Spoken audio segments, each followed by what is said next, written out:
Martin Pistorius was a happy boy leading a normal life until the age of 12 when he mysteriously fell into a virtual coma. Doctors didn't know why and he remained unconscious for 4 years. When he did come around and awake, his mind gradually regained consciousness, but he was unable to move or communicate, leaving him trapped inside his own body. It's an incredible story, and although Martin is still unable to speak, he's very good with alternative computer devices, meaning he's recorded his answers and he's here to tell his story along with his wife, Jonah. Fantastic to have you both here. Thank you for coming in, Martin. Thank you. It is orientated, as well as not being able to move like I wanted to. Then I had a sense that something was wrong. I suppose you could almost describe it like when you were trying to wake up from a dream but can't. And then, between the ages of 16 and 19, you started to regain consciousness, but you were unable to move, unable to let the outside world know that your brain was functioning normally. What was that process like? To be honest, it is something which I find very difficult to describe, and I don't know if it will ever be possible to truly convey what it was like in words. I think two things in particular stand out. Firstly, probably the most dominant feeling is one of utter powerlessness. I think out of all the feelings I have experienced in my life, it is the one feeling I never want to experience again. I don't quite know how to describe it. It's like a cold, sinister, frustrating and frightening feeling which seems to throttle every cell in your body. And secondly, it was like you're a ghost witnessing life unfold in front of you and nobody knows you are there, which is why the book is called Ghost Boy. I was this boy and later this man-child who existed without anyone truly knowing I was there. And you were aware of things going on around you, of history unfolding, and your intelligence was intact. You were completely able to comprehend what was going on. Yes, I remember quite clearly Ayrton Senna's death, the inauguration of Nelson Mandela, the 9/11 attacks, the death of Princess Diana and many more. But nobody thought I was even aware of them, let alone the fact that I not only knew about them but was shocked, or excited or saddened like everyone else. For example, I remember the night of Princess Diana's accident. My father was caring for me. It was late at night when CNN broke the news. I remember my father staring at the television in disbelief, and he was totally oblivious to the fact that I knew too. It's incredible that all that's going on and you're unable to express those emotions that you're obviously feeling inside. And the strain, you mentioned your father there, the strain that this must have put on your family, who had no idea that you were able to comprehend what they were saying around you, what they were doing around you. It put a terrible strain on the family, didn't it? They each dealt with it differently. My mother at first tried but couldn't cope with it at all. She was literally mourning the loss of her child and would have nothing to do with me. Many years later she became more involved. In fact, she was instrumental in helping me to learn to communicate. My father at first threw himself into his work, I suppose trying to escape. Then when my mother fell apart, he stepped in, becoming this tower of strength, perhaps pushing his feelings deep inside, and dealt with it by dutifully caring for me. I think the fact that he had to be this strong, loving father, caring for and keeping the family together, sort of gave him a way to channel his feelings or keep his mind occupied with practical tasks. I don't know. I think they both dealt with it the best they knew how. Incredible compassion from you, because I know in the book you also write about how your mum was willing you not to be there anymore, and probably as much for you as for the rest of the family. And I know that you've repaired those relationships, and in fact they were both instrumental in helping you to communicate. In 13 years after you fell into the coma, I think it was July 2001, you went to the Centre for Augmentative and Alternative Behaviour Therapies in Pretoria, and that's where you started to learn to communicate. Again, tell us a little bit about how that process happened. That was a long and often very frustrating process. Following my visit to the Centre for Augmentative and Alternative Communication, they sent a report with suggestions and recommendations of what could be done to help me communicate. My parents then wanted to purchase a very basic communication device. However, the South African currency devalued drastically in a matter of weeks, and as all communication devices are imported either from the US or UK, they started looking for an alternative, which ended up being computer software. At the time, nobody in South Africa knew anything about it. None of the therapists were willing to help. So my mother took it upon herself to teach me, and we literally sat together every day for hours on end and learned how to use the programs. In the early days, my mother would learn how to do it herself and then teach me, but later we did it together.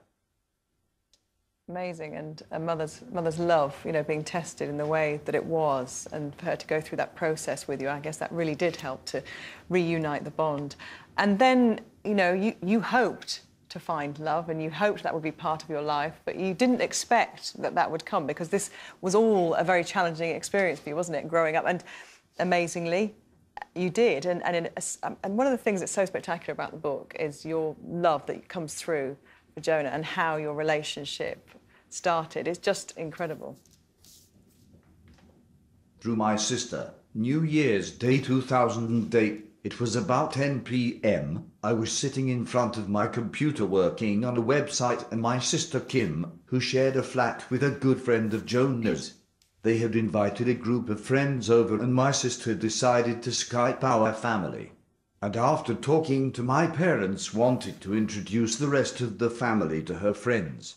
I turned around and there Jonah was. We started chatting, and before we knew it, everyone else had drifted off and it was well past midnight. I think we both knew instantly we had a special connection. We started emailing, texting and chatting online, and within 12 months I was living here and we were engaged. Really wonderful. Can't believe I am so lucky to have found such a wonderful person to love. That picture there, I think, Jonah, was of your engagement, wasn't it? There was a picture just there of you in a hot air balloon. Oh, yes. I think that's where you got engaged. That's there right. you are, looking just incredibly happy, like a normal couple in love, and yet it's the most extraordinary story of how you got together. And you were the one that did the chasing, weren't you? You were chasing him by email, if you like, pushing the courtship along. That's right, because at first we agreed that he would email me and didn't. He actually couldn't, Martin couldn't find the spelling of my name, because my name is spelled so different, but yes. And you obviously were very, very honest, and again, this is candidly explained in the book about what the challenges were with you. And in fact, you said right from the beginning, this is the way it is with me, these are the things I can do, these are the things I can't do. No, absolutely not. I am a very honest person as it is, but I feel while it can sometimes be scary, because you allow yourself to be vulnerable by being so completely open and honest, it is a key aspect to a good relationship. Besides, I felt safe with Jonah and I wanted to share all I could with her. I changed the question slightly there. The original question we'd asked you was, you know, that you didn't want to keep anything back, and that's why you started the answer with no. Obviously, Martin's not lying. And this is the challenge of speaking to you in this way, but you can see, you know, you've got a great sense of humour when you realise there that the question didn't quite match the answer, but it was, you know, this love at first sight that you had when eventually, through, you know, huge challenges in coming from South Africa to England to meet you, and the scene when you see each other in the airport for the first time. Describe that for us, Jonah. Oh, wow, that was amazing. I mean, I've been there for quite a few hours beforehand, waiting, just being ready. And I know Martin has quite a way of describing it as well. In a word, magical. Yeah. I remember getting very emotional as I flew over the channel. The emotion became too much. Once I landed, I couldn't wait to get to her. Then the moment finally arrived, I came through the arrival hall door, my eyes hunting for her, and there she stood. I felt like my heart would burst with love. I didn't know whether to laugh or cry. It was almost indescribable. Jonah said, my liefie, which is Afrikaans for my love, and we hugged and held each other for ages.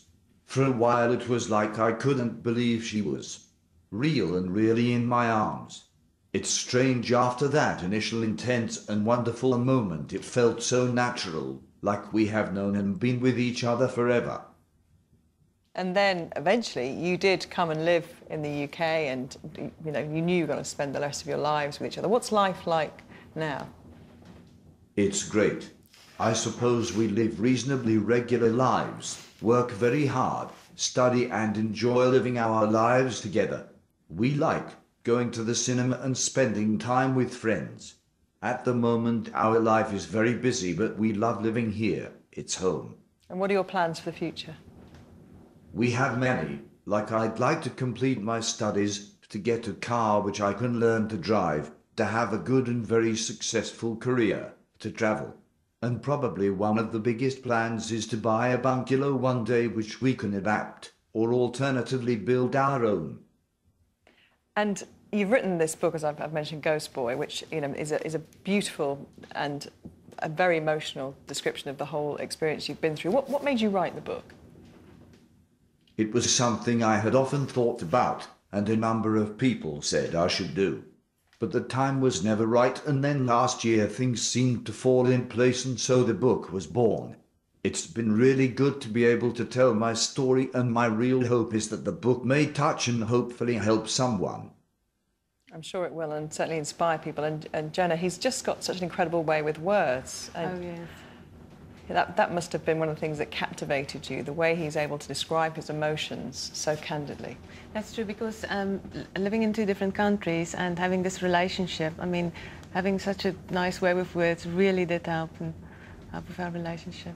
And finally, can I ask you, you have made such incredible progress. Do doctors ever foresee you being able to speak again? To be honest, I don't know. But it's really not something I think or worry about. I am happy with who I am. Yes, life has its challenges, but then again, whose life doesn't? Well, I don't think many people have the challenges you've overcome, and to see you together and the love that you have is truly inspiring. Thank you so much for coming on, and it's just a great pleasure to meet you both. Thank you. Thank you. Thank you. Thank you for having me.